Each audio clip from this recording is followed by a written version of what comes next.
So much for joining us with those updates. Shifting focus now to some more breaking news that is coming in. US President Donald Trump, in a social media post where he talks about the US-Iran deal, has claimed that the nuclear deal signed during former President Barack Obama's tenure made it easier for Iran to develop or acquire nuclear weapons. In a tweet, Trump said that the Obama-era agreement provided financial benefits to Iran, including what he described as billions of dollars and even $1.7 billion in cash. He also criticized the deal, arguing it strengthened Iran instead of containing its nuclear ambitions. So, of course, another big statement coming in by the US president amidst talks with Iran over a possible peace agreement is what we're seeing is, of course, blamed Iran's nuclear prowess on former US President Barack Obama. My colleague Aditya Vadavan joins me for more details on the same. Aditya, of course, once again, President Donald Trump has brought up Barack Obama when talking about Iran. Take us through what exactly is it that he said? Well, absolutely. If you see, President Trump, again, for the third time, he has been criticizing the former US President Barack Hussein Obama that, he gave as per, the Trump version, Barack Hussein Obama gave leverage to Iran, as far as this nuclear deal is concerned. And, contrary to him, that when he is bringing his own version, that now since he is the president, he has pressured, put maximum pressure on Iran to abandon its nuclear program. There will be no nuclear program.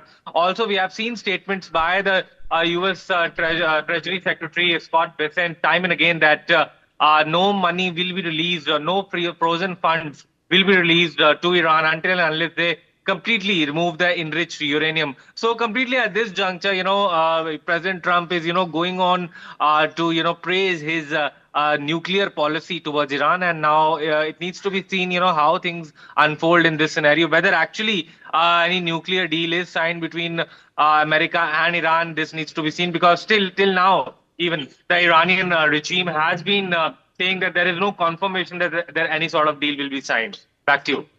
Well, Aditya, stay on with me. We have some further updates coming in. US President Donald Trump has also claimed that a peace agreement with Iran is set to be signed today. He said that after the deal, the Strait of Hormuz would be open for all shipping immediately. Trump also stated the United States would not provide any financial payment to Iran under the agreement. He further added that once the situation normalizes, the US would work to extract and destroy Iran's nuclear weapons, saying that the process could take place either in Iran or in the United States. My colleague Aditya continues to be with us.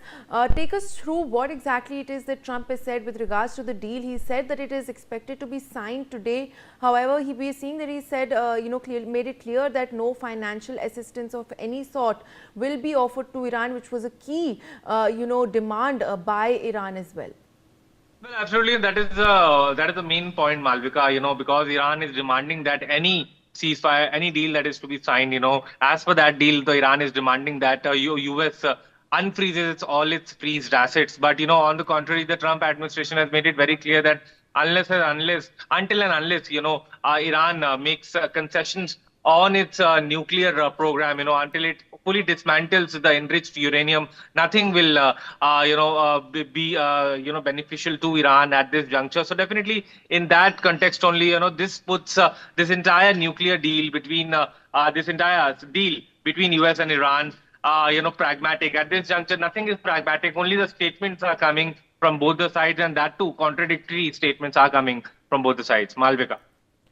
Absolutely, Aditya. Thank you so much for joining us on the broadcast with those details. Meanwhile, viewers, we'll slip into a very short break. We'll be right back.